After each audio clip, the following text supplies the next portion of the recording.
You're watching National Streaming Sports, over 20 podcasts, 70 shows, and a 3.5-star rating on Roku TV. Good evening. Fast introduction. I told you it was going to be quick. Fast.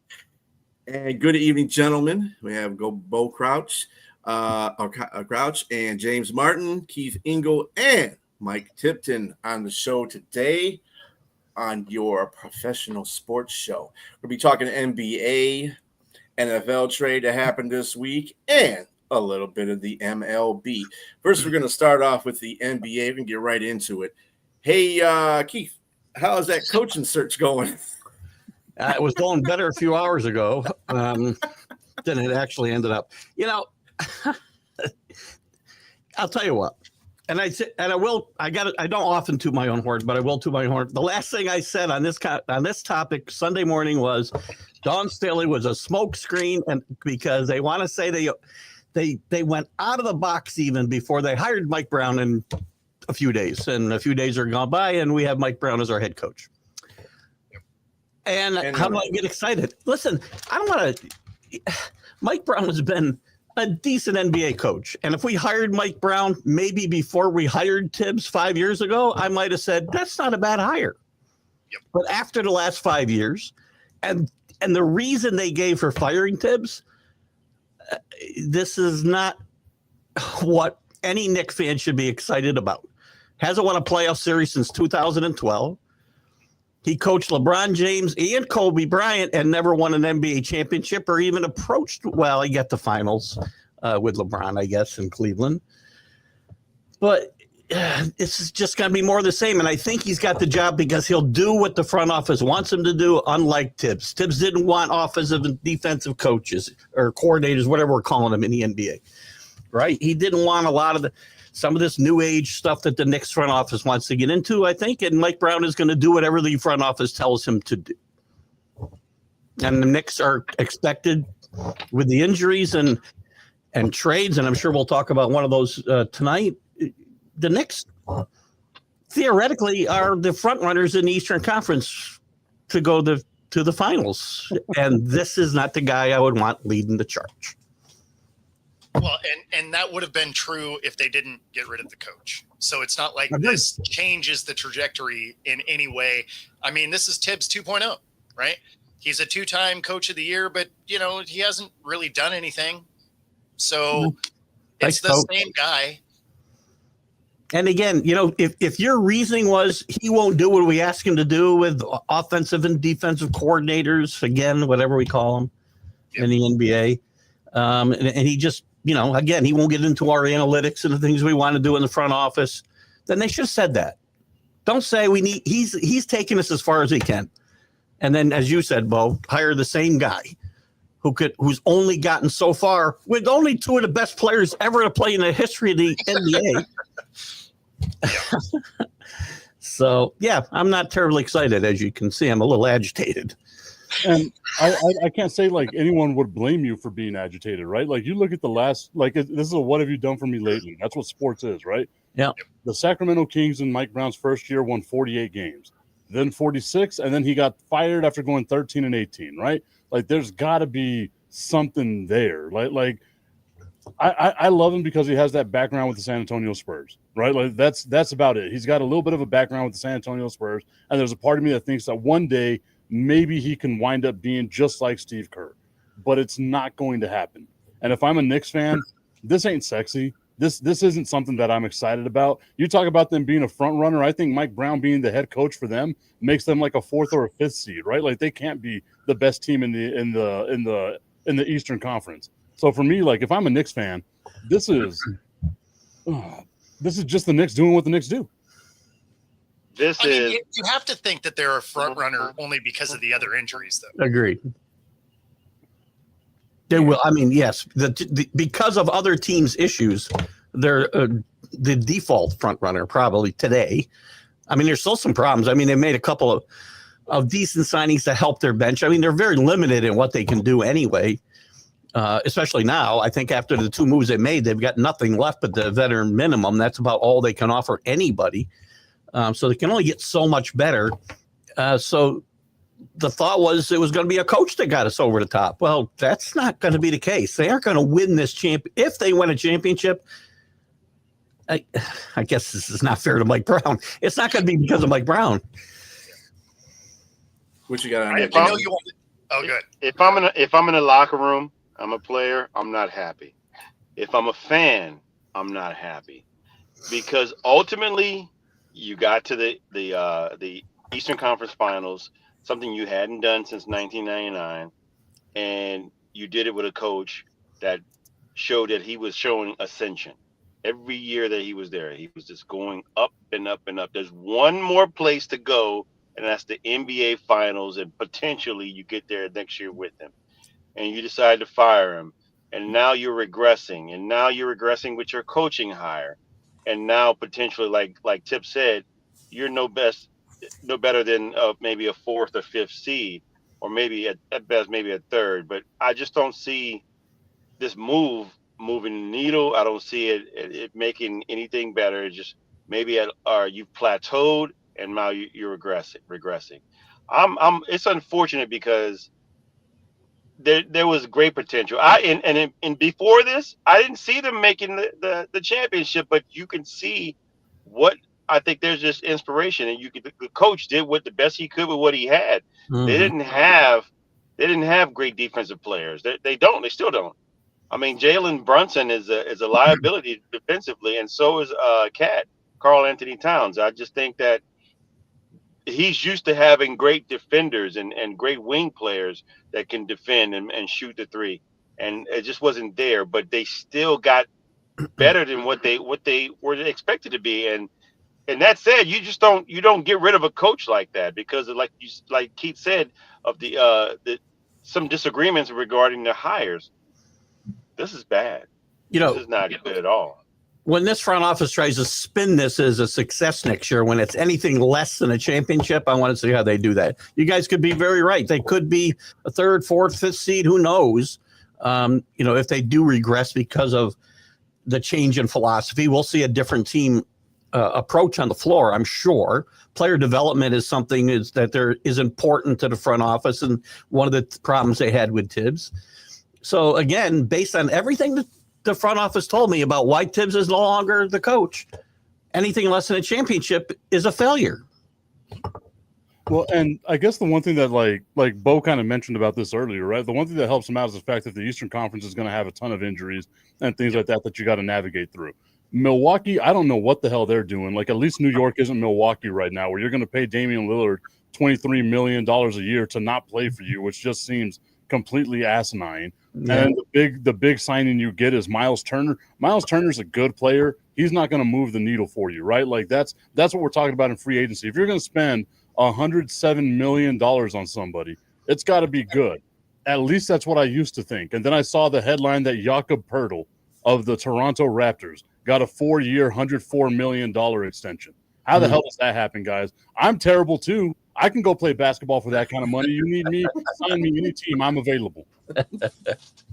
Yeah, in today's signings, the Hornets signed guard Spencer Dinwiddie to a 1-year contract. I just signed him because of his name. Lakers signed center DeAndre Ayton, which we just talked about, to a 2-year contract, and the Mavericks re-signed guard Dante Exum to 1-year contract. What were other trades or free agent pickups that you guys liked? Well, I'm a fan of the New Orleans Pelicans. I like the Jordan Poole pickup. I think that's really, to trade CC, what's his name? I got the initial CC. Conley. No. He played for Portland, and he got traded to CJ McCollum. Thank you. CM. Sorry. Anyway, he was traded there. He was traded to the Wizards. It was a necessary trade. He wasn't doing as well as he was when he first got there, and you got a young guard coming up in Jordan Poole. I think he's gonna mesh well with Zion, and I like the 2 rookies that they have there. So not only do they have a good trade, and then Sadiq Bey is there as well. And I like the 2 kids at the three draft picks that they have in Fears, and Queen, Devin Queen, and the other kid in the second round. I can't think. I'm sorry, I'm losing it here. But anyway, to match up with a few players that they have, man, I think New Orleans is doing something here. I think they're really gonna look a lot better than what they were this year. Is that thing? But the big question mark is Zion, and can he stay healthy? That's a question mark. I'll give you a chance to talk, BSTRILLA, because I like Duncan Robinson going to the Pistons myself. I think it's a nice move for them. Gives them some versatility, and it's a move that I kind of, it's under the radar a little bit, but I think it's a move that I would like if I was a Piston fan. I don't know if you feel the same way. Yeah, and as far as Miles Turner, real quick on that comment of, to me, that hurts Indiana a lot more than it helps Milwaukee. So, I mean, he's a good role player and a good player in that system. But playing with Giannis, I'm not sure how that's going to work out. Anyway, good about. Yeah, I like the Duncan Robinson signing because I think it's going to be more of I think it's a replacement for Malik. I think they've already crossed that bridge. So you know what? Nope, no, thank you, but no, thank you. You were good, but we can't have that. So I think that was a replacement for that. And you know, they also the free agent that we had leave, what's his name? The one that just got signed. He was a backup shooting guard. Hardaway. Yeah, they traded him. Hardaway wasn't that really. I mean, he was okay, but he wasn't very up and he down. Was that way with the Knicks. Bench support. Yeah, he was bench support basically. He wasn't the greatest, so I wasn't really worried about them re-signing him anyway. But yeah, the Pistons are doing good. I mean, I think that they're going to be one of the top 3 or 4 teams that are going to be competing for the Eastern Conference Championship. For me, it's got to be KD to Houston, because I always appreciate when a team just rolls the chaos dice and helps us write content. So, do I think it's going to go well? Not particularly, but will it be funny? Absolutely. I am so glad that Kevin Durant went to Houston. Like, whenever I heard as a Spurs fan that there was interest in KD going to San Antonio, I was like, please, for the love of God, no, right? Like, if it's KD 10 years ago, maybe. KD now, 117 years old. He's still got a jumper, but it's not going to be what gets you over the top to win you a championship. To me, what I think is going to be a very underrated signing here is Brook Lopez going to the Clippers. Good one. That's a good one, too. You've already got Zubats there, who was made a case for Defensive Player of the Year, right? Like, you've got a great big there. You can play Brook Lopez as a 7'4" that stretches the floor for you.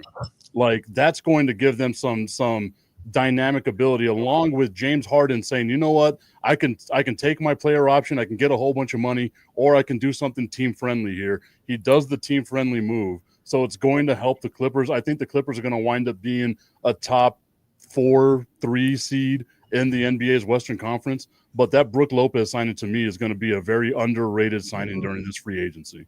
Yeah, I agree. Good one. Anybody else had any trades or? I just love where the Spurs are going. Like we want to talk about the San Antonio Spurs. I can talk about the San Antonio Spurs. They're like, I don't expect them to be a championship contending team, but I expect them to be like a fringe playoff team, anywhere between 6 to 10, get in that play-in tournament, do whatever it is you got to do. That's going to be a scary team for anybody to want to go up against. Like, think of that, where you got Victor Wembanyama, who can play anywhere between the 3 and the 4, even on the defensive side. And then what the Spurs have done with Stephon Castle going out and the draft that they had with the draft was really good as well. I'm missing some players' names. I'm having a moment right here. I'm 114 years old myself, so I'm having my own memory moments right now. The one thing that I would question, though, from what JTRAIN said earlier about the Pelicans, right? And this is going to the Western Conference. The reason why the Wizards were so ready to get rid of Jordan Poole is because he's not the veteran presence that you need. Whenever you look at that veteran guy that you need on your team, you have Zion Williamson, you got Jordan Poole. None of those guys are going to be enough to really make it seem like your team is stable. Like they have the mental, like, ability of calming the team down whenever it gets to those rough moments. So if I'm a Pelicans fan, that's what I would be worried about. Yeah, they're definitely going to miss that from CJ McCollum. He's definitely the veteran presence there, but I like the talent that's there, especially with the rookies. So I just think that they're going to offensively they're going to be a lot better than what they were. So yeah, you're right. That if there had to be something lacking there, it would be a veteran presence there. The KD move, I'm not mad at the KD move. I heard you mention earlier in regards, you guys mentioned that as long as KD still gave 27 points per game last. So offensively, I'm not afraid of him. I don't think he'll be a liability because I like Ime Udoka's approach defensively. So that's just kind of what they're missing, and he's the guy that could give you that last shot when you want to give somebody to put the ball in their hands, and you can't stop that wingspan. You can't stop that height, man. I mean, he's one of the hardest people to stop defensively. So I think that's really one of the things that they were missing, and so that's gonna put Houston a little bit higher than what people think. I'm not. Go ahead. Go ahead. No, it just the only thing why I think it's the chaos end of it. It has nothing to do with his ability to shoot, because obviously he can do that.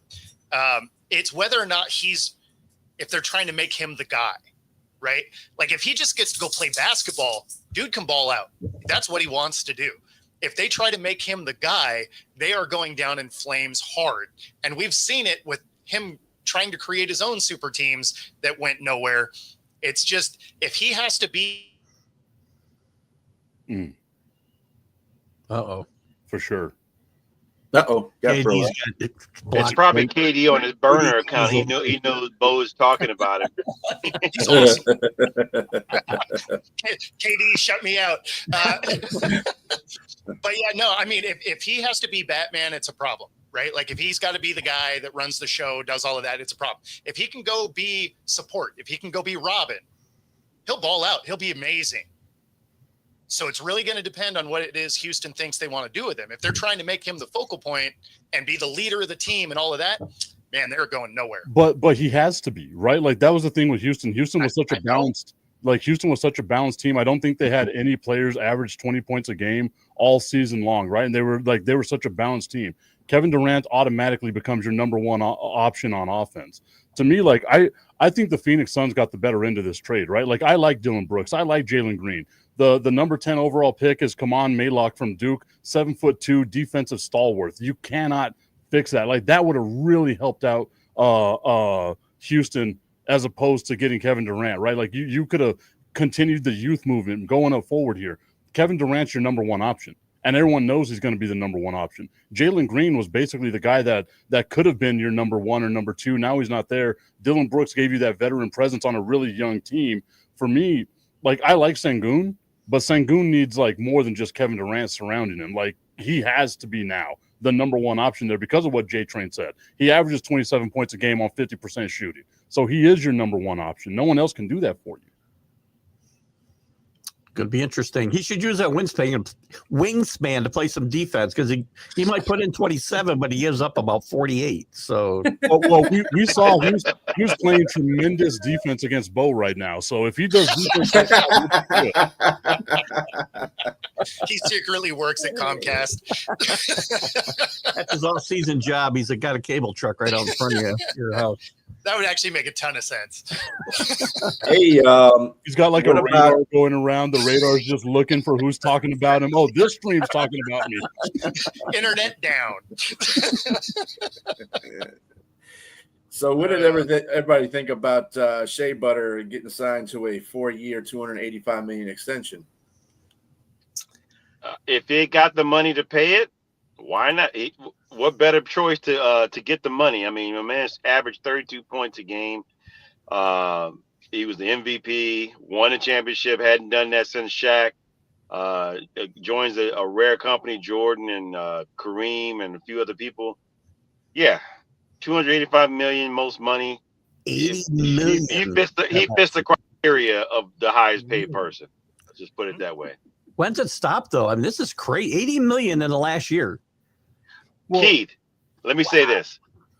if somebody's making that money, the people that are paying, they're getting hand over fist. Listen, I always say you're worth whatever somebody's willing to pay you. So whether you earn it, that's a different story, but you're worth whatever somebody's willing to pay you. So God bless them. I was watching ESPN the other day, and who's their bat? It was pardon the interruption. I'm trying to think of the basketball guy, Brian Windhorst. Whitehurst, right? He says that by the end of the decade, we'll have $100 million a year player by the end of this decade. That's the way your salaries are going. It's crazy. So it's the TV deals. It's everything that they get. I mean, it's just that's the crazy thing is like if one player can get this amount of money, they're raking in way much money. We're talking about quarterbacks and what they make. Geez, the NBA players, the NBA stars make them look like they're making nothing, for crying out loud. It's crazy. It's not even the NBA stars. It's like a regular bench player. No, that's great. It's like Kevon Looney. And I was thinking about this, right? Like, whose career would you rather have? Would you rather have Charles Barkley's basketball career where you made $41 million for your total career? Or would you rather have Kevon Looney's career where you've played 10 years, you made $42 million, and you got 3 rings to go for it as well, right? Like, that's a tough one to go with here, but it's because the bench players now are making so much. Like who's the dude the Spurs just signed? Luke Cornett.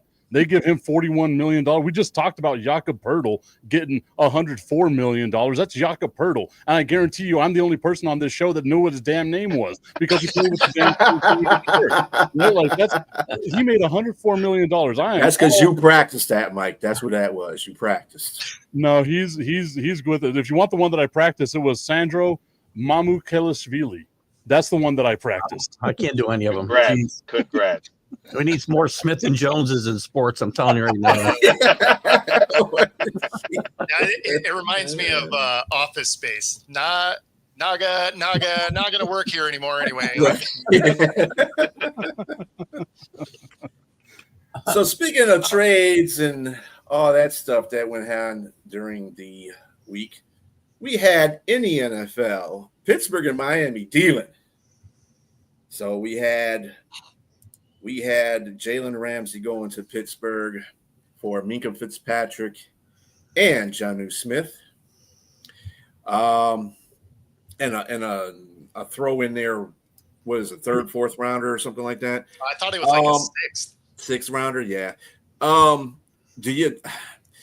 First of all, is Pittsburgh going all in? 100%. They have to. How can you not be, right? They don't care about Jalen Ramsey will be great here in year 1 for sure. And, if he stays healthy. And then he kind of goes off the rails, but they don't care about anything but this year. And if Jonnu Smith repeats last year, I mean, as a Patriots fan, I hated seeing what he did in Miami last year because he did nothing there for 4 years.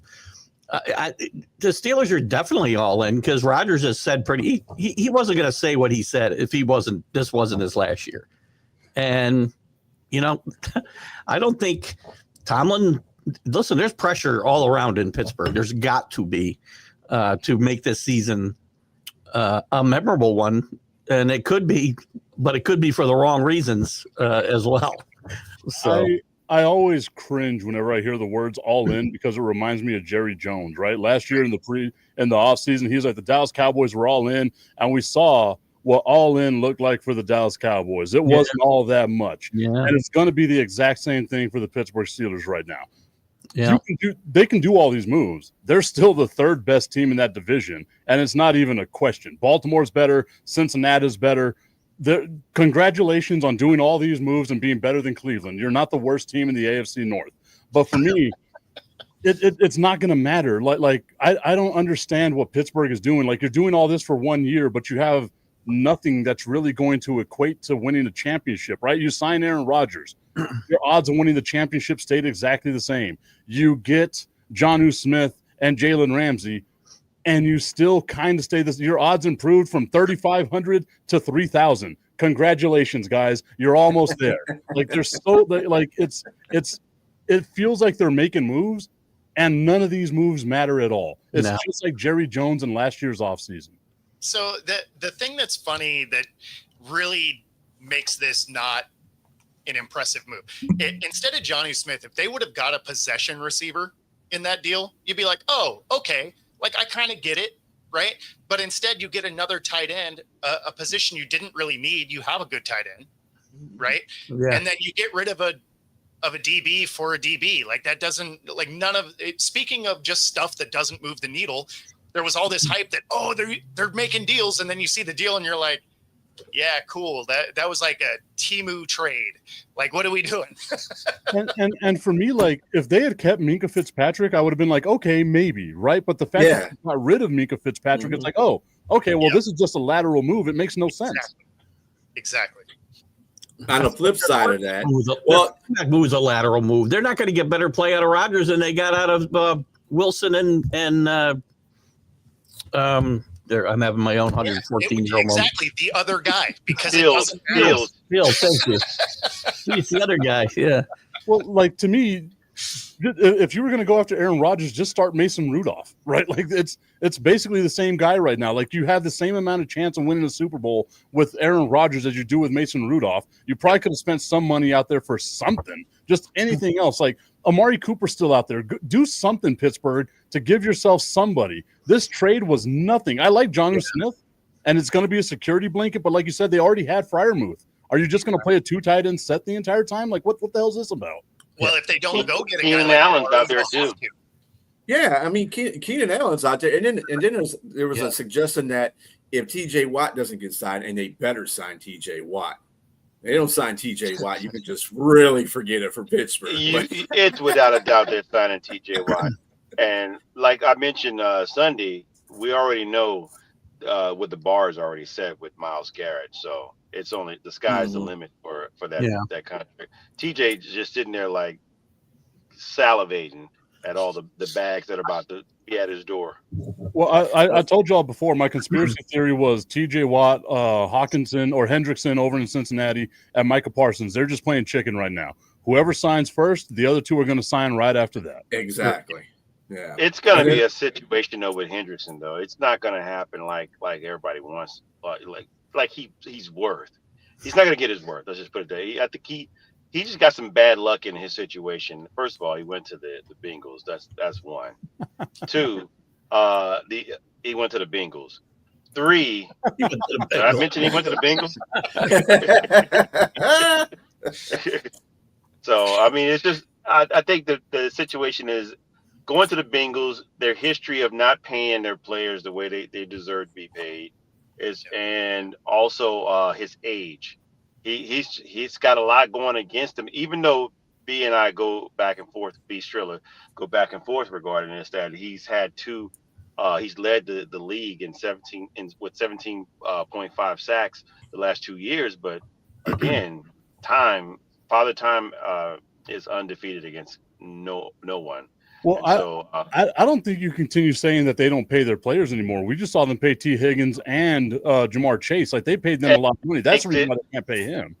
Right. That makes it even worse because they got put on the spot by their quarterback by saying you need to keep my players, but now they just put all their eggs into their offense. And they're gonna need to score like 60 points a game. That's the question. Is Cincinnati going to be able to keep up the point? Yeah. So they got Burrow and they got Higgins and they got Chase. Are they going to be able to keep that up through the whole year? They can't even start the football season out since Burrow's been there on a winning streak. They're always losing 3 or 4 games in the beginning of the season. Well, and then they got no defense now. Not that they had a defense anyway. They got a scoring time last year. They got a worse defense this year. And they're still in the North. They're still in the AFC North, which is one of the toughest divisions. Think of Burrow's career since he got in. He's only on the field every other year, and he was healthy last year. Mm-hmm. He might get hurt. That commented on that they have a dollar store defense. Dollar store is nice. They have a swap meet defense. They don't have. What kind of swap meet are we talking about here? Backyard garage sale defense. Oh, backyard. Okay. Yeah, garage sale defense. That's what they got. Garage sales. No, we're talking about maybe flea market. We could say flea market defense. But I was going to say you can get some nice stuff at a garage sale. No, this is like Sir Mix-a-Lot, Swap Meet Louie type stuff. No, this is cigarettes in front of the store defense. You got 25 cents, sir?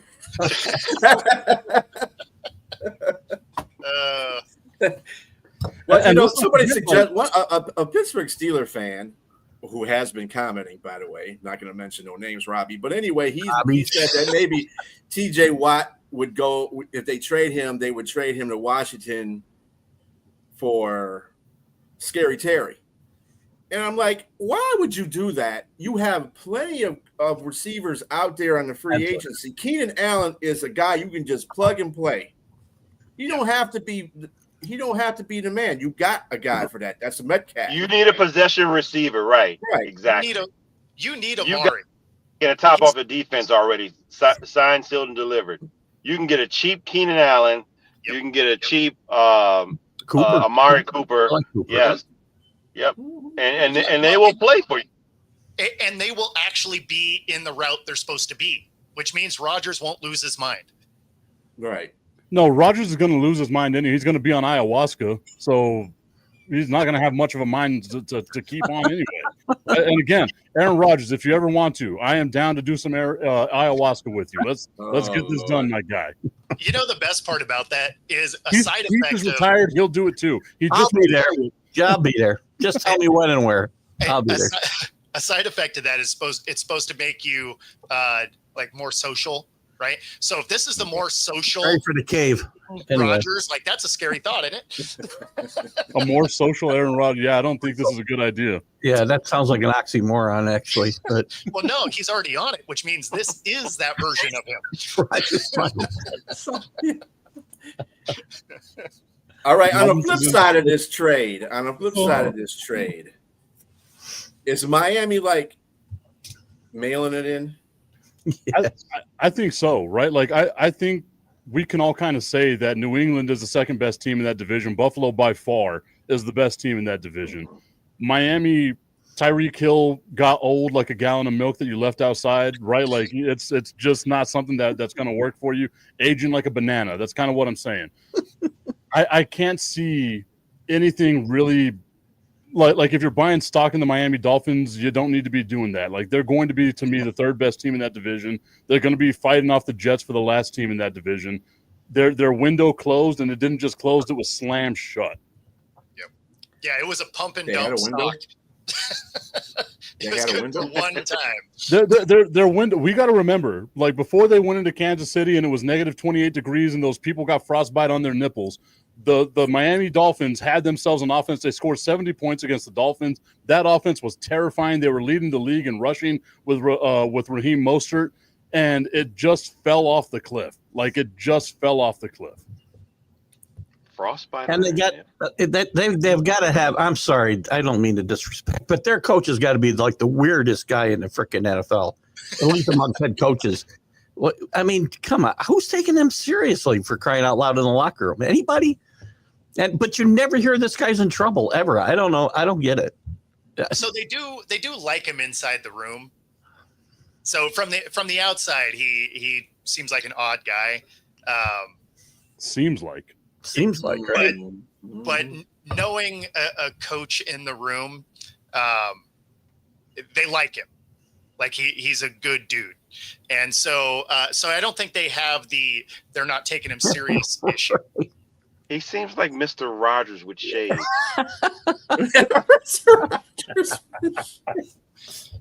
I don't know. Mr. Rogers don't swear like he does, so he does drop a few F-bombs here and there, but well, maybe he says it's a beautiful day in the effing neighborhood. I mean. He's like the Eddie Murphy version of Mr. Rogers, right? Yes.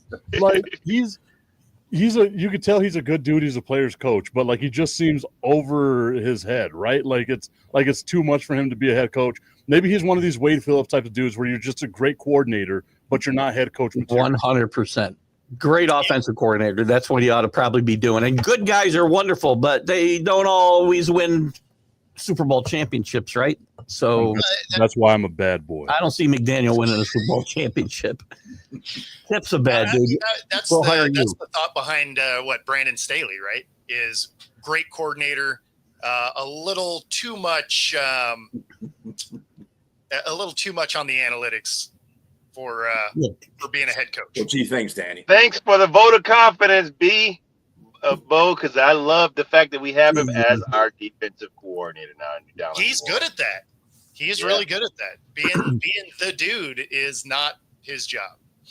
Game management is not his forte either, by the way, if we remember right. Yes. And thank goodness he doesn't have that responsibility. Right. Exactly. Speaking of coaches, is Mike Tomlin. What do you guys see for him this year? It's done. 9-7, or 9-8 rather. 9-8. 9-8. I see a lot of blank stares out of Mike Tomlin on the sideline this year because you talk about a dumpster fire. This has a chance to be a real dumpster fire. I hope it goes bad early so that we can watch everybody at their worst immediately. Yeah. I don't see Mike Tomlin and Rodgers hugging and the chest bumping like that. So I think Tomlin, he's not going to do that to Tomlin. I'll tell you that right now. Well, like Tomlin's going to reach out for him like Solid did. Exactly. Right. Yeah. Well, to me, like I'm just waiting to see, like, when we're halfway through the season, Aaron Rodgers throws like a very bad interception because he's got a noodle of an arm right now. Just a 1,000-yard stare into nowhere from Mike Tomlin with his arms. Exactly. Just like I stayed on for this. This is what I stayed here for. Bo's right. They're going to go 9-7. They don't have losing seasons. Yeah. They're just not going to be a good team. Yeah. There's no way. Well, I mean, but you have the play DK devil's element where he's advocate. going to lose his mind too. Like DK is going to lose his mind and create problems and lose them a game for sure. I don't know if he's going to lose his mind, but the thing about DK Metcalf, he is a tremendous athlete. The 100%. The problem with him is he gets disillusioned in the early part of the game. Like, for instance, if you cover him, if there's a corner playing him real tight and they don't throw to his way, he loses interest in the game after that. It's like, I can't do anything. Look for them to run the ball a heavy dose.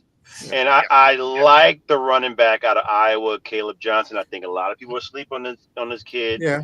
He is, if they run a zone scheme, outside zone, he reminds me of Le'Veon Bell a lot. Has the patience. He can hit the hole. He's got really good enough speed, maybe 4.5.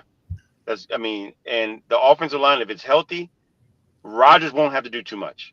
They're definitely going to be able to. He'll get the first down on maybe second or third down. I see a lot. Just keep that name in your head, Caleb Johnson. That kid is impressive, and I think he's a steal at third round. He probably should have been a second rounder or late first, but it was just way too many great talent in the first round. But just watch out for him. And B, remember this day. If I'm wrong, I'm wrong. But I think he's going to be great. Just a fun piece of trivia, DK wise, is every year he's been in the league, he's gotten more after the play penalties. So that's not a trend that's been getting better, right? Like it's been unsportsmanlike conduct and all of those types of things after the play. And he even got asked this last, during last season, like, what is it that's getting you out of control? And he's like, I'm perfectly in control and all of this. And so these penalties are getting worse every year. And he's in these interviews being like, no, they're not getting in my head at all. It's like, you realize we watch you with 22 cameras every Sunday, right? Like that's another indication of how far Pittsburgh's gotten away from any kind of identity that they've had in the past, right? And to me, this is a team that's been looking for an identity for like 10 years. I mean, they were tough, hard-nosed. They'd run the football with the bus, and even before him, obviously. And I don't know about sense, really, quite frankly. But even with Roethlisberger, they were tough, and they were good on defense, and they were smart and disciplined, and didn't get those after-the-play penalties, Bo. And that's going to drive Mike Tomlin. This guy's going to be an alcoholic before the year's over. If he isn't already. Yeah, he's looking at this roster like, I'm just going to take up drinking. Like, it's fine. But I mean, really, do you feel that they're like maybe like say if they get Keenan Allen, I'm gonna be devil's advocate here. If they get Keenan Allen, of course they signed TJ Watt. They do have a pretty good defense. Okay. minus Minka Fitzpatrick. I don't understand that whole situation, but whatever. But if they are. Mike Tomlin is a good enough coach to get that team. I can't say to first place in that division because Baltimore is they're stacked. I don't see too many people beating them this year. But they could get into second place. I mean, Cincinnati, you can say Cincinnati all you want, but they don't have any type of defense. None. You got to have some semblance of a defense out there. Yeah. In Cleveland, we don't know even who the quarterback's going to – we assume Flacco is going to be the quarterback, but still, that whole organization is like the Lions in the last, before they started doing well. That's basically what Cleveland is right now. So let's go with the hypothetical that Pittsburgh winds up being the second place team in the division, right? They still get knocked out of the playoffs in the first round, and that's what the whole issue with Mike Tomlin has been, right? And if you're going all in, the way the Pittsburgh Steelers have gone all in, you need more than a first-round exit. You need a Super Bowl. You need to do something here. This team just isn't good enough. Like Keith was talking about, what's their identity? Their identity is going to be 9-8. That's right? Another winning season. I'm exactly. I don't want to hate on the Pittsburgh Steelers, but they make it so easy. It makes me sad that they traded George Pickens, because just imagine what that locker room would have been like with him. As a Cowboys fan, I'm happy. Yes. But if you would have had George Pickens in the mix with all this stuff, Jalen Ramsey, Aaron Rodgers, DK Metcalf, just that melting pot of weird personalities, it would have been so good for Hard Knocks. Like Hard Knocks would have been I'm not going to say what I was going to say because it's very graphic, and you guys know that I have a graphic mindset, but Hard Knocks would have been just so ready for this to be something that they could have done. Pittsburgh, you talk about Cincinnati not having a defense. The number one thing you have to have is chemistry. And I just don't think that Pittsburgh's going to be able to develop that chemistry. I would agree. Cincinnati has chemistry. They don't have good defensive players. That's their problem. I think Cincinnati's got great chemistry. That's why they won 5 in a row to end it last year and give themselves a chance, even with that horrible defense. And I think you're right. I think they'll finish second in that division. I don't think Pittsburgh can because of that very issue. Matters a lot. Yes, the whole time. Already talk about the Super Bowl. I can't do the math on the letter Roman numerals. So is that Super Bowl 100? Is that what she's talking about? I think that's 60. Super Bowl. I thought it was 100. It feels like it. What 100's easy, man. It's a C note. I know that. So let's switch over to Major League Baseball. Okay, 60, Sonia, we got it. Let's switch over to Major League Baseball. The Dallas Cowboys. That's what we do. That's what we do, Sonia. That is this show. I know we disguise it. You say my Panthers right after that. I know we describe it by saying professional. This is the clown show. Let's be honest. I love how she's like, I can't be a part of the show, but she's commenting the entire time. She's saving her voice. Yeah, she's not going to talk at all anyway tonight. She's going to get 3 words in an hour. Right. So the Midsummer Classic All-Star Game is coming up, and so far in the American League, the Yankees are ahead in their division. Big series going to happen right now between the Yankees and the Blue Jays. But I think the Blue Jays are only like a game out of first place, along with the Rays. So the surprising Tampa Bay Rays. Also in the AL Central, there's no one game going on there. The Tigers really got that division right now. They're 12.5 games above the Cleveland Guardians. Houston is 7 games above both Seattle Mariners. Yep. Is Seattle? I haven't really been paying attention to Seattle. Are they slowing down, or is it just that Houston is just really doing a number right now? Oh, they're no, 8-2 in the last 10. like there's this whole theme park, and you could ride any roller coaster you want, but we ride the same one every year. So even the same like peaks and valleys are identical season to season. You know, we start off slow, we ramp up, we take the lead for a second, and then we trail off. The All-Star break comes. We forget how to play baseball for like 2 to 3 weeks. And then as soon as we're almost mathematically out, we'll go on a run and miss the playoffs by like 1 to 5 games. She wants us to acknowledge her. So hi, Sonia, how you doing? Hey. I'm here because I missed you guys. I don't think I can do the No Wednesdays without y'all. I'm lonely. Well, the Panther segment's over though, so yeah, we spoke about how they were going to go. We spoke about how they were going to go 4-13 this year. No. So not Cowboys, Carolina. You got the wrong team. No. You already know the Cowboys were going 0-17. I've said this all year long. We're going 0-17. No, I'm not here to cause disruption. They're on the MLB segment. BSTRILLA, go ahead. I'm just here to just be here. So in the National Leagues, the Philadelphia Phillies have a 2-game lead over the New York Metropolitans. The Chicago Cubs have a 2-game lead over the Milwaukee Brewers. And the LA Dodgers are 7.5 games over the San Diego Padres. Right now, the 2 best teams in the majors are LA and Detroit. Detroit managed to win the first half of their doubleheader today, 11-2 over the Nationals. Oh, let me yawn. Okay. That's what the Nationals are right now. They're pretty bad.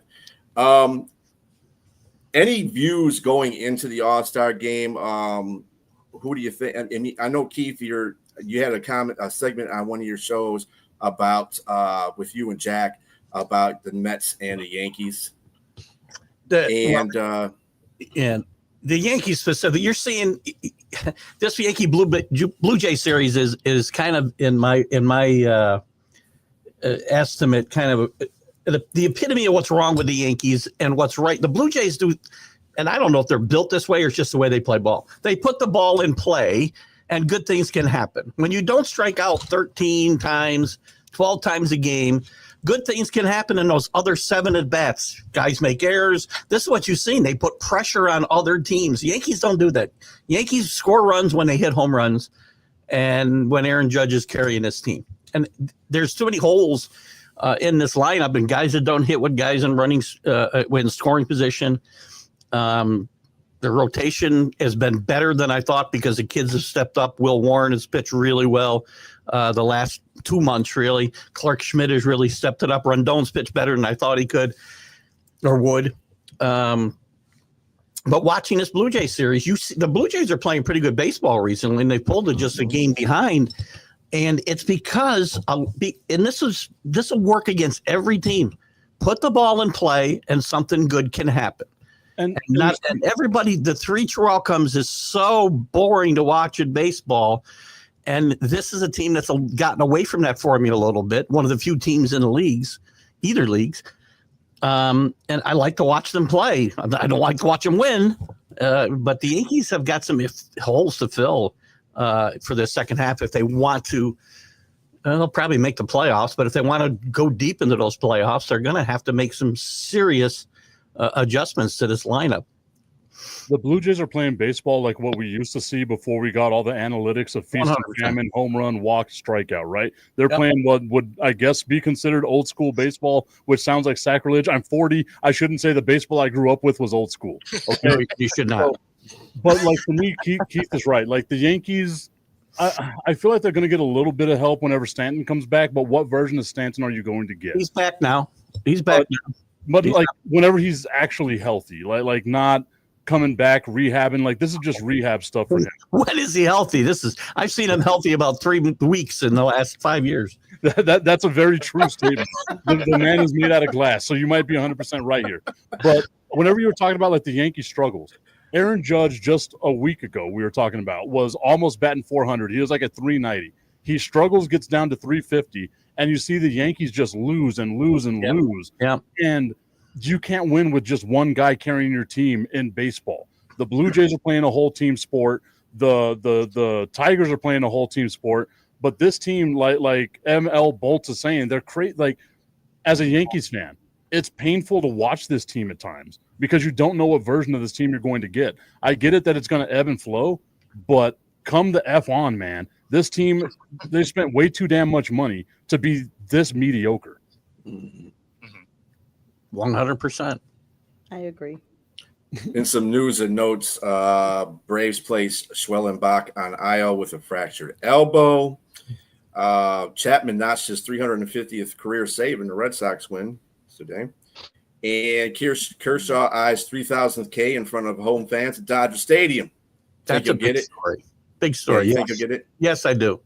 We were talking the other day. I don't know where. I think it was on maybe my Sunday show. We were talking about guys playing their entire career with one team, and Kershaw was one guy that I kind of missed when I was thinking about guys because I was trying to come up with the last guy who really did it, and there was a few that I'd missed because I thought I was going all the way back to Derek Jeter, but there's been a couple of guys. They brought up Charlie Blackmon. Trout's going to be that guy. Kershaw is in that group, and you don't see that in. It hurts the game in my mind too. The way people move around. Football, you've kind of, it's a little bit different, but in baseball, when I was in old school baseball, Tip, a guy's played 20 years in one city, and you got to, get attached to guys. And I like seeing that. And I want to see Kershaw break this record, and I want to see him do it in front of his home crowd. I'm no Dodger fan, I can tell you that, but that was also before free agency. Yes, there was a time before free agency, believe it or not.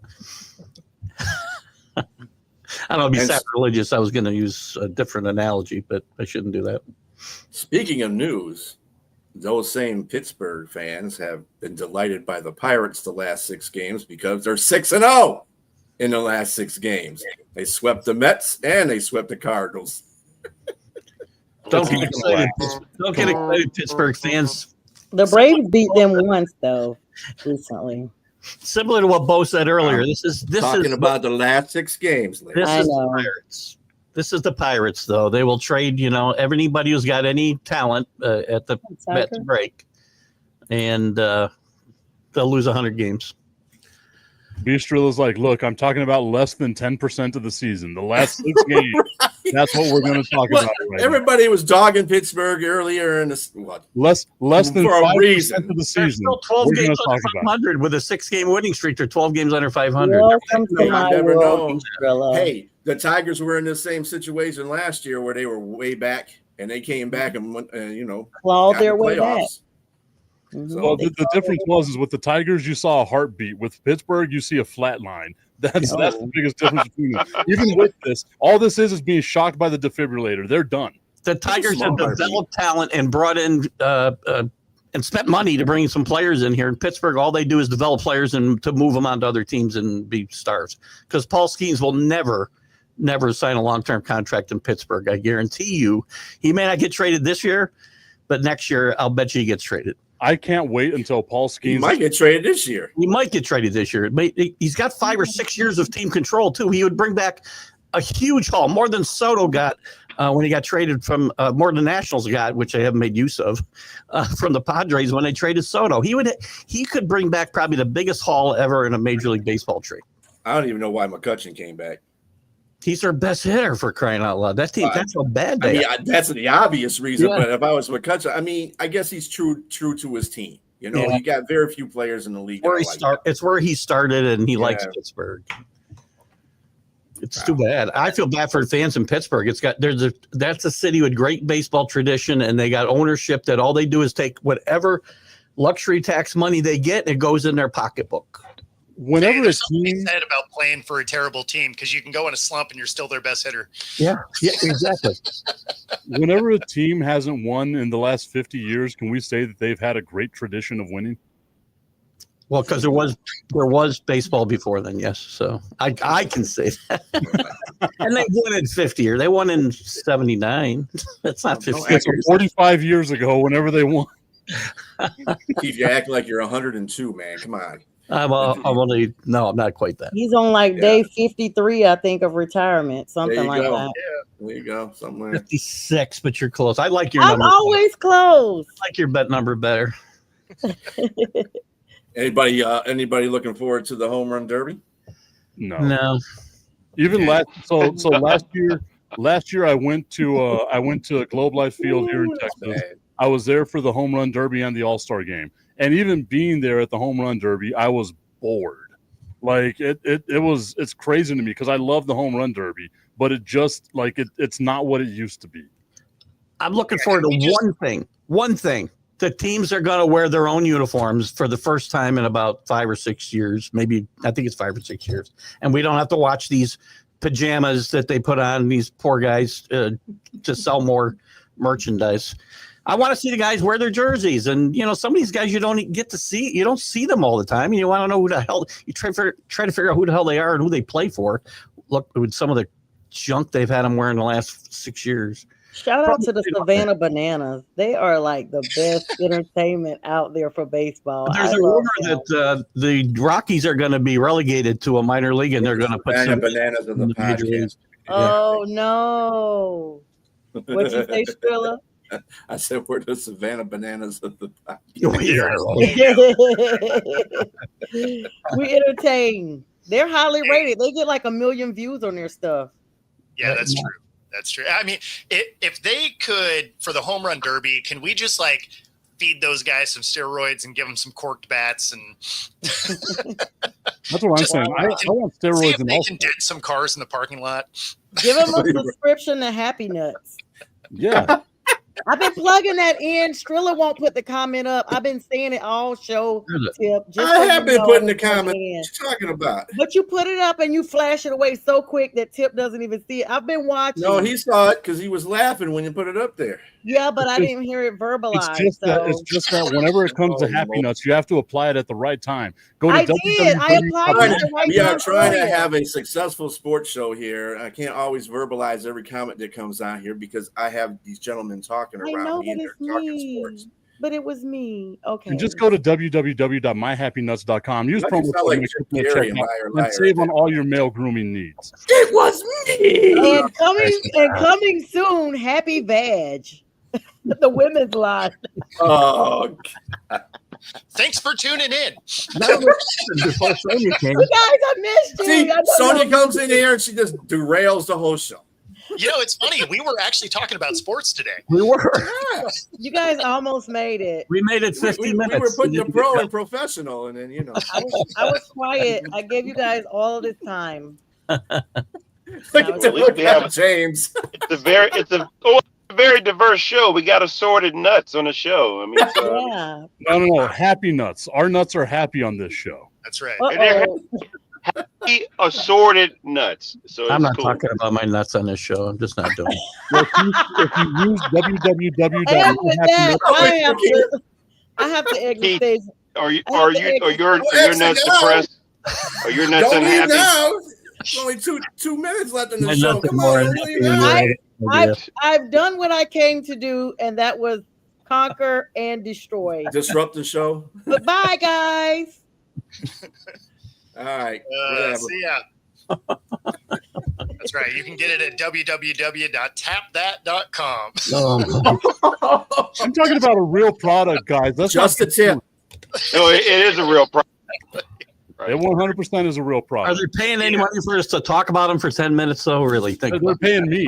Oh, they're paying you? Use promo code Mike Tipton. Oh, I didn't know you were getting paid, Tip. I'm sorry. Let's continue this conversation, and we can talk about what we're doing. I mean, y'all worst oxymoron. Tip talking about my nuts. Well, the way you got to watch the show for that, all that to blend in. BSTRILLA gets it from your pits to your tip. Take care of yourself with myhappynuts.com. That's right. And our lovely Sonya said she's not messing with a guy who doesn't mess with Happy Nuts. So. Exactly. There you go. Good call by her, I guess. Man.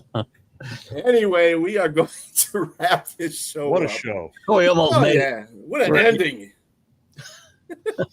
Sorry, Roku. Yeah. Well, so much for the professional angle anyway. Yeah, well, it was professional for about 47 minutes. But that's a record. It's a record for Wednesday night. You're right. Yeah, usually falls off the rails halfway through, not even 20 minutes.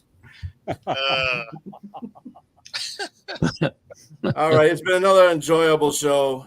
You guys have a very good evening. Thank you for all that commented in the comment section. Y'all have a great evening. We'll see you next week at 6 p.m. Eastern Standard Time.